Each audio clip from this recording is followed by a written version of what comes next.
బేసికల్గా cinema 2 hours పైన ఉంటే మాకు పావు గంటకు ఒకసారి 20 నిమిషాలకు ఒకసారి ఒక్కొక్క డైలాగ్ వింటే ఒక్కొక్క థీమ్ గుర్తొస్తుంది. సో మన సుబ్బరాజ్ గారి 'లాలా భీమ్ల రింగ్టోన్' వినగానే నెక్స్ట్ సినిమా పరశురామ్ గారు పవన్ కళ్యాణ్‌తో స్టార్ట్ చేస్తున్నారు అని ఒక ఆర్టికల్ వచ్చేసింది. దానికి అదే రీజనా?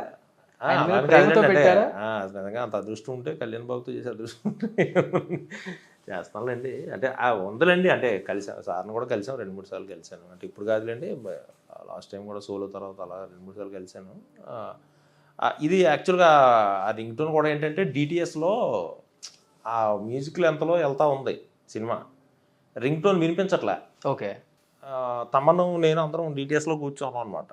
సో ఇంకప్పుడు చిన్న ఐడియా వచ్చి ఏదన్నా సాంగ్తో బ్రేక్ చేద్దామంటే ఇంకా సో అప్పుడు లాలా భీమ్లా అనేది తమనే కదా రెండింటికి మ్యూజిక్ డైరెక్టర్. సో 2 ఫ్లోర్లు కలిసి వస్తాయని పెట్టేసారు. అటు పవన్ కళ్యాణ్ ఫ్యాన్స్ ఫిదా అవుతారు, ఇటు మహేష్ బాబు గారు ఫ్యాన్స్ ఫిదా అవుతారు. పరశురామ్ గారు నెక్స్ట్ మూవీ ఎట్లయినా ఉంటుంది అనుకోండి, అది వేరే విషయం. కంపల్సరీ కళ్యాణ్ బాబు గారిని కలుస్తాను, మంచి కథ చెప్తాను. డ్రీమ్ ఆయనతో చేయాలని సార్? డ్రీమ్. అందరు హీరోలు నాకు చాలా ఇష్టం అండి. అంటే కళ్యాణ్ బాబు గారు, బన్నీ, ఎన్టీఆర్ గారు, చరణ్ గారు, ప్రభాస్ గారు, అంటే వాళ్ళ రేంజ్కి తగ్గట్టు కథ మనకు లక్కీగా సెట్ అయితే ఆ టైంలో వెళ్ళి కలిసి. ఇన్ని రోజుల తర్వాత ఒక మంచి మాస్ మసాలా వచ్చింది ఇండస్ట్రీకి, మంచి హిట్ ఇచ్చారు. రాగానే వచ్చిన ది బెస్ట్ కాంప్లిమెంట్ ఇండస్ట్రీ నుంచి అంటే ఏమని చెప్తారండి? నాకు అంటే నేను చెప్పాను కదా, ఎర్లీ మార్నింగ్ అన్నయ్య కాల్ చేశాడు, పూరి గారు కాల్. దాని తర్వాత సుకుమార్ 10:30కి ఎప్పుడో షో చూసి, సుక్కు అయితే అసలు చిన్నపిల్లలాగే ఫోన్లో, ఇప్పుడు ఇరగదీసేవరా అసలు ఎలా చెప్పలేవురా మేమేమి, అసలు నీకే కొన్ని సాధ్యం అది ఇది అని చెప్పి ఆయన, తర్వాత ఆయన ఫ్యామిలీ మెంబర్స్ మాట్లాడారు, హరీష్ శంకర్ గారు, మెహర్ రమేష్ గారు, గోపిచంద్ మల్లేని, అనిల్ రావుపూడి గారు, బాబీ. సో ఇప్పుడు రన్నింగ్లో ఉన్న డైరెక్టర్లు అందరూ కాల్ చేశారండి. మీ డైరెక్షన్ డిపార్ట్మెంట్ మొత్తం అందరూ, మరి స్టార్ హీరోల దగ్గరికి వస్తే మొత్తం అందరూ కాల్ చేశారు. సో అరవింద్ గారు కాల్ చేశారు, అల్లు అరవింద్ గారు కాల్ చేశారు, నాకు గురువు తండ్రి అని ఆయన కాల్ చేశారు, దిల్ రాజు గారు కాల్ చేశారు. ఇంకా డిస్ట్రిబ్యూటర్లు అయితే అలా కాల్స్ చేస్తూనే ఉన్నారు. అందరు ఏరియాల డిస్ట్రిబ్యూటర్ల నుంచి కూడా, సార్ అసలు అది తిరిగిపోయింది సార్, మామూలు రెస్పాన్స్ లేదు, అసలు కొట్టాం సార్, మామూలుగా చాలా పెద్ద ఫిగర్స్ చూస్తాం సార్ సినిమాకి అని. సో అలా ఇంకా అంటే అందరూ సినిమా బన్నీవాస్ గారు కాల్ చేశారు.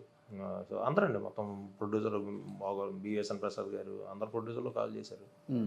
డేట్స్ ఇచ్చేయండి, చెక్కులు పంపించేస్తాం అలా ప్రెజెంట్ సినిమా యాక్చువల్గా ఏంటంటే పూరి గారు అనడం ఏంటంటే, ఆయన మంచి మాట ఏమన్నారంటే, ఈ హిట్ నీది కాదురా, ఇండస్ట్రీకి ఇచ్చిన హిట్ నువ్వు కరెక్ట్గా ఒక ఇలాంటి టైంలో అంటే లైక్ అంటే ఇది ఇండస్ట్రీకి ఇచ్చిన హిట్లాగా ఫీల్ అవ్వు నువ్వు.